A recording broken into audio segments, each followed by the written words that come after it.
For this afternoon, we'll be talking about our experiment number 4 about flow charting. So basically, these are the objectives of our today's experiment. You'll be able to understand the meaning of a flow chart, the basic parts of the flow chart such as flowchart symbols and the flow lines connecting the symbols, and the advantages and limitations of flowchart. So kung makikita nyo po experiment number 4, may mga theory ako na pinrovide dito. Yan. Pero I also prepared simple discussion for us to review what flowchart is all about. Kasi I understand naman na siguro in your previous courses or even in your high school days na pag-aralan naman natin si flowchart. So hindi naman po ito bago sa atin. So just for us to recall, ayan, so meron po akong prepare na simple discussion about programming concepts on how are we going to construct an algorithm. Yan. So before we proceed to write a program in C, in C++, or even in other programming languages, kailangan talaga na master natin yung paggawa ng algorithms. Pag sinabi nating algorithm, it is a set of instructions to solve a problem, like a programming problem. So you can liken it to the outline you do before writing an essay to help you organize your thoughts. Also, it would be best to plan out your program by first constructing an algorithm. Ganun talaga yung ideal way kapag magko-code tayo. Even in the industry, practice talaga yan na you make specifications first. At kasama sa specification, syempre yung algorithm na you're going to make before ka mag-code. Algorithms are not just for programs. Actually, you do them every day. Sometimes, hindi lang tayo conscious. As a driver, how to start a car, ito yung mga sasabihin niya sa'yo, di ba? Check if the handbrake is engaged. If it is not, then engage it. Check if the gear is neutral. If it is not, then it has to be set to neutral. Key in the ignition, then step on the gas. So wala po tayong hard and fast rule in making a perfect algorithm. Pero meron po tayong guideline na pwede po nating sundan. Kaya kung magbabasa ka ng mga references, even journals, mga books, iba-iba talaga yung way nila in presenting the algorithm. Pero number one, syempre, meron siya dapat na definite start at merong end. 'Di ba? Pangalawa, it has to end either in success or failure. Third, syempre kailangan klaro yung sequence natin. You can do this by making each step in the algorithm as simple as possible. Ito lagi ko tong sinasabi na when making the flow chart, kailangan simple lang or you use phrases inside the flow chart. Kasing iba ginagawang essay writing contest yung nilalagay dun sa loob ng boxes. So it has to be simple as possible. Yung input and output have to be well defined. So you have to know what information is needed for you to solve the problem and what output or result must be produced. Kasi kung hindi yan clear sa'yo, definitely, hindi mo rin alam paano mo ipoprocess yung input mo to its target output. Then, syempre, it has to be effective. In other words, it has the capability to solve the problem. Yung scope of the input has to be clear as well. For example, if your program calculates the square root of a number, the input should be guarded against negative entries. Kasi 'di ba, hindi ka dapat tatanggap ng mga inputs na negative value kasi you're getting the square root of a number. So meaning to say, yung mga theories behind before we process the input, kailangan naiintindihan po natin. Kaya before you do the coding, kailangan klaro sa'yo yung ating specifications. Keeping these guidelines in mind, you can now proceed to writing an algorithm. Meron po tayo actually three methods na pwedeng gamitin. Itong nakalagay lang dito is the pseudocode and the flowchart, pero actually pwede mo rin gamitin yung IPO or the input process output. Yung pseudocode, as the name imply, is writing the code or a program using no specific programming language, but some combination of English and mathematical operators. Example, gusto natin mag-calculate ng area ng rectangle. So ito yung pseudocode na pwede mong gawin. Pansin mo, ang ginamit lang dun sa pseudocode, andun yung English language and then the use of mathematical operators. In this example, gumamit tayo ng times at saka ng equal sign. So kapag sinulat natin, syempre, if you're able to calculate the area of a rectangle, yung kailangan meron siyang start, meron siyang end. 'Di ba? Sabi kanina dun sa guideline. And then, we ask for the length of a rectangle, then tinawag natin siya na variable capital letters length. And then, we have to check whether the input of the user length is negative or zero.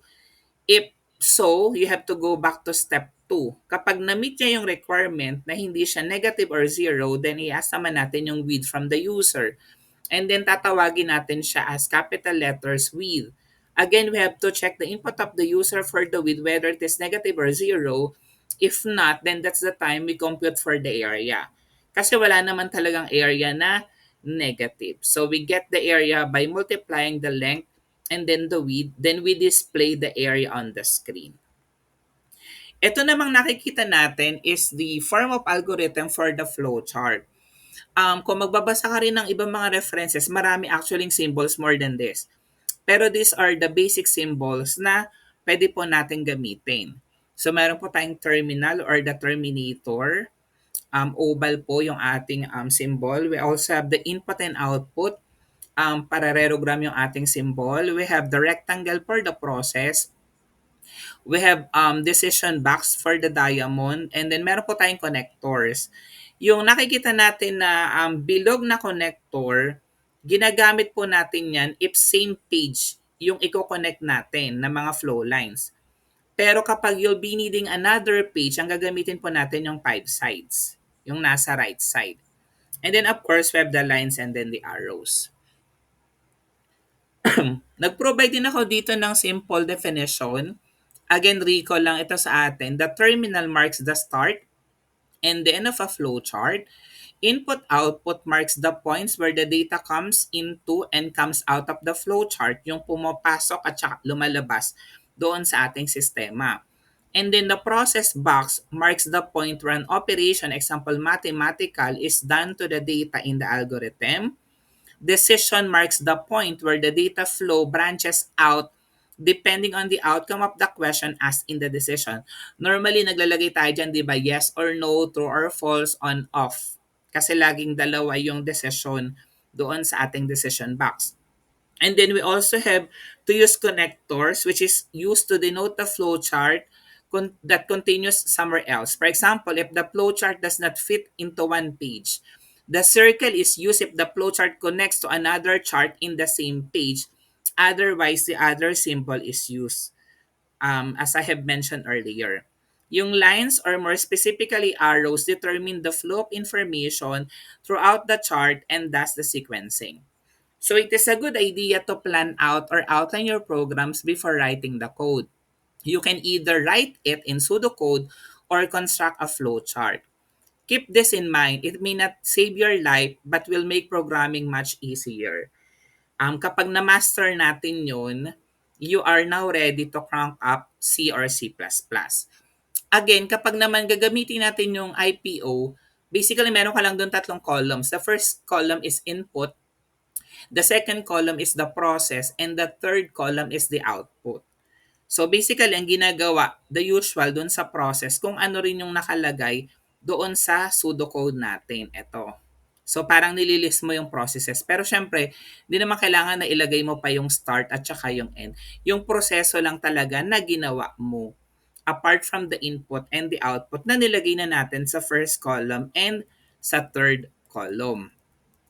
Dito sa slides na aking binigay, meron ditong nakalagay na mga exercise. Pero we'll not be doing this one naman right now. Pero you can also try this one at home. So you have to construct the flowchart of the area of a rectangle by referring to the pseudocode. So may binigay akong pseudocode kanina, 'di ba? So you can try converting the pseudocode to flowchart. And then dito may binigay ako na tool. So pwede kang gumamit ng Draw.io. Ayan, or pwede ka rin naman gumamit ng Microsoft Visio. In my case kasi, ang ginagamit ko talaga is Visio. Kasi may installed akong Visio. Yan. Siguro pwede ko rin naman kayong bigyan ng installer nito or you can download this one naman. Yan. Pero kung mas convenient sa'yo na online na lang, so pwede namang gamitin yung Draw.io. So simple click and drag lang naman po yan. So very convenient and easy to use. And then ito, so you can also try this one at home. Try natin na mag-find ang average ng three volumes of rectangular blocks of wood given its length, width, and then height. And then finding the area of a triangle given its base and then height. And then finding the area of a circle given either radius, diameter, or circumference. And you can construct three algorithms, one for each. Later, I'll be entertaining questions. So allow me to finish first the discussion. And then you can also construct algorithm in pseudocode and flowchart form of the following. Ayan. Again, no need to submit. This is just an exercise in your part. Ang focus natin is to do machine experiment number 4. Ito, makita mo dito na meron ako mga examples na binigay. Yung first example nito is, we'll be drawing a flowchart that will get the summation of the first 50 natural numbers. So dito makikita natin, syempre, meron tayong start, meron tayong end. And then nag-initialize muna tayo. So we set the value of sum is equal to 0. Then we also set the value of n is equal to 0. Then ito, meron tayo ditong iteration. Kasi nga, ang gusto natin is we get 50 natural numbers. So meron tayong temporary variable na sum here plus n, and then ini-store natin sa summation. And then may decision box na kapag na-meet niya na yung 50, then that's the time na ipiprint niya na yung sum. Again, the summation is the value of the previous sum plus the natural number. Kasi ang goal natin is to get the summation of the first 50 natural numbers. Yung second example naman natin is finding the largest of the three numbers A, B, and then C. So dito, ang ginawa natin, di ba, read is also an input. So, ni-read natin yung input from the user. We have A, B, and then C. And then dito sa tatlong decision box, what we're doing is we're comparing. Di ba, the three inputs from the user. And then kapag nasatisfy yung condition na to, then we print kung ano yung largest among the three numbers. Ito namang example number 3 natin is we get the flowchart for computing for the factorial. So remember, the factorial is n factorial. So in doing so, again, we read n, the input from the user. And then we have here process. We initialize the value of m, and then f is equal to 1. And then using the formula for the factorial, we get f times m. Again, yung f dito is changing kasi 'di ba kailangan natin siyang i-loop depende dun sa input n ng user. Kapag na-meet na po na yung m is equal to n, then ipiprint po natin yung factorial, else ulit-ulit lang yung ating loop. Yung ating exercises naman, dito nakalagay, a company's salesmen are selling toothpaste and tooth powder. The company having 50 salesmen gives 10% commission on the sale of a toothpaste and 20% commission on tooth powder.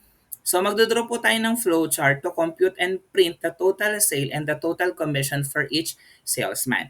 So dito makita natin may binigay na akong variable. So meaning to say, hindi mo naman kailangan na isulat na yung salesman number, amount of sales of paste, amount of sales of powder, counter for the number of salesmen. So we can just use here the variable. One question would be, Sir Ricardo, pwede po ba akong mag-add pa ng variables aside from this four? Yes, pwede. Pero binigyan na kita dito ng symbols, di ba? Sir Ricardo, pwede po bang dagdagan ko yung symbols na nakalagay dito? Hindi. So, kailangan kung ano lang yung symbols na narito, yun lang yung drawing mo. Then, ang goal mo lang for exercise 1 is to fill out. Okay? Fill outan mo lang yung mga available symbols for you to compute the commission on different items. Yung number 2 natin, imo-modify mo daw to following the instruction, and then mag-a-add ka ng salesman number, total sale, and then the total commission. And then again, ito yung mga note, meron tayong TS for the total sales and then TC for the total commission. Again, you don't have to add additional symbol dun sa provided ko ng symbols. Kailangan mo lang siyang fill outan. And then yung number 3, 4, 5, eto na yung may freedom ka na. Kasi kita mo naman wala naman akong binigay na symbols, di ba? So gagawa ka ng flowchart to get the sum of the given n numbers. Pangalawa, flowchart to compute the sum of squares of integers from 1 to 50. And then number 5, a flowchart that will arrange the given data in an ascending order. And then for your report, ang gagawin mo lang, di ba part 1, problem specifications. Ano yung pinapagawa ni Sir Caldo? Yung part 2, sagot na agad. Ito yon, flowchart, flowchart number 2, 3, 4, and 5. Limang flowcharts lang ipapakita mo sa data and results and then conclusion na. Then save as PDF and then syempre papasa natin sa ating classwork. Ayan, thank you very much.